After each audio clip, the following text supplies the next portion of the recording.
Salut tout le monde, c'est Béatrice, j'espère que vous allez bien. Je vous retrouve aujourd'hui dans une nouvelle vidéo pour vous présenter ma routine du soir en tant que maman de 2 enfants durant les grandes vacances. Alors notre routine du soir commence par la préparation du dîner. Ça peut être à partir de 17h30 si le plat est long à préparer. Ça peut aller jusque 18h, 18h30 au plus tard. Ce soir-là, c'est mon mari qui cuisinait, parfois c'est moi, peu importe, ici on partage les tâches. Ça vaut en cuisine mais également pour toutes les autres tâches ménagères. Et pendant que l'un cuisine, l'autre s'occupe des enfants. Bien souvent c'est en lisant des livres ou bien en dessinant ou encore en jouant à un jeu de société ou avec des jouets. Ce soir-là, nos voisins et amis nous avaient proposé de venir jouer dans leur jardin puisque leur fille est très copine avec la mienne. Du coup elles se sont amusées avec les figurines et elles y ont passé un bon moment jusqu'à ce que l'on rentre pour se mettre à table. Donc nous on mange tous ensemble à table en famille. On ne fait pas manger les enfants avant, vous voyez que même Dana qui a 14 mois mange avec nous. D'ailleurs on pratique la DME depuis qu'elle a environ 6 mois, donc on ne lui donne pas de petites purées, des petits pots ou de repas à part. On lui donne la même chose que nous en petits morceaux et elle se débrouille très bien, soit avec des couverts, soit avec les mains.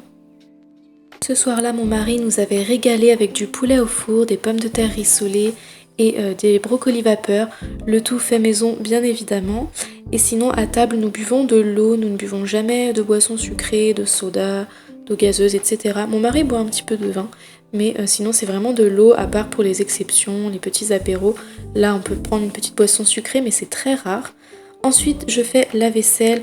Là encore, on partage les tâches, mon mari et moi, donc ça pourrait très bien être lui. Mais comme c'est lui qui avait cuisiné, j'ai eu envie de faire la vaisselle moi-même.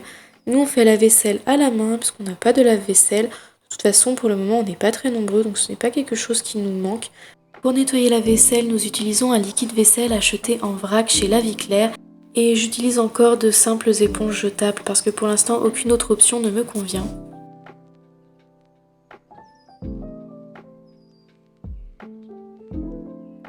Et on fonctionne toujours de la même façon, pendant que l'un est occupé, l'autre gère les enfants, donc mon mari lisait une histoire avec Dana et Lilia. Le soir, j'adore laisser ma cuisine toute propre. J'avais seulement laissé une poêle et un plat à tremper, puisque je n'avais pas envie de devoir frotter comme une folle. Ça part beaucoup mieux le lendemain, mais sinon la cuisine est vraiment nickel, la table de la salle à manger, pareil. Une fois que tout est propre en bas, on monte à l'étage pour que Lilia puisse prendre sa douche. Ce soir-là, on lavait aussi les cheveux, donc pour le savon, on utilise tous le même savon de chez La Vie Claire, celui-ci sans l'abricot. Et pour le shampoing, pareil, on utilise tous le même, c'est un shampoing solide bio que j'avais trouvé chez Nose. Pendant que Lilia prend sa douche, moi je supervise parce que même si elle est autonome, il faut que je sois derrière pour lui dire « Lilia, arrête l'eau maintenant, savonne-toi ». Donc j'en profite pour me brosser les dents, comme ça je fais d'une pierre deux coups. Une fois que Lilia a fini sa douche, elle installe son petit marchepied pour se brosser les dents.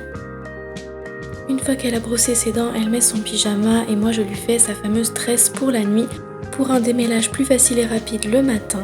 Pendant la toilette de Lilia, papa s'occupe de bébé, puis c'est à mon tour de prendre ma douche avec bébé. C'est une petite technique que l'on a depuis qu'elle est née en fait. Dana prend sa douche soit avec papa, soit avec maman, ça va beaucoup plus vite que de devoir préparer une baignoire à chaque fois. C'est beaucoup plus pratique et rapide, nous on aime vraiment faire comme ça. En plus c'était un moment de peau à peau lorsqu'elle était tout bébé et donc voilà, c'était vraiment la meilleure option pour nous en fait. Donc on a continué comme ça. Ensuite papa prend la relève pour sécher Dana et lui mettre sa couche et pendant ce temps moi je peux appliquer mon huile de jojoba sur tout mon visage, sur mes lèvres, sur le contour de mes yeux, bref un petit peu partout. Je n'oublie pas bien sûr le cou et le torse quoi, le haut du torse. Je n'applique que de l'huile de jojoba sur mon visage, ça me convient très bien. J'en ai déjà parlé dans ma routine du matin, donc je vous laisserai aller voir si jamais ça vous intrigue. Pendant ce temps, Lilia joue au Playmobil dans sa chambre. Puis mon mari sort le chien une dernière fois avant la nuit, pendant que moi je vais commencer le rituel du coucher avec les filles, c'est-à-dire la lecture d'une histoire au calme dans le lit.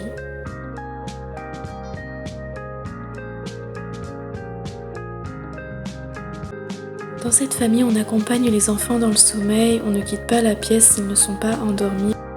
Lilia apprécie beaucoup ce rituel, en fait je lui tiens la main jusqu'à ce qu'elle s'endorme. lui faisant des petites caresses comme ça, ou pas. Anna, quant à elle, s'endort en tétant le sein, elle est en cododo avec nous. Une fois que les enfants sont endormis, soit on est trop fatigué donc on dort aussi, soit on se relève pour passer une soirée au salon, soit je vais lire un petit peu directement dans le lit mon livre du moment. Merci d'avoir regardé cette vidéo. Bye!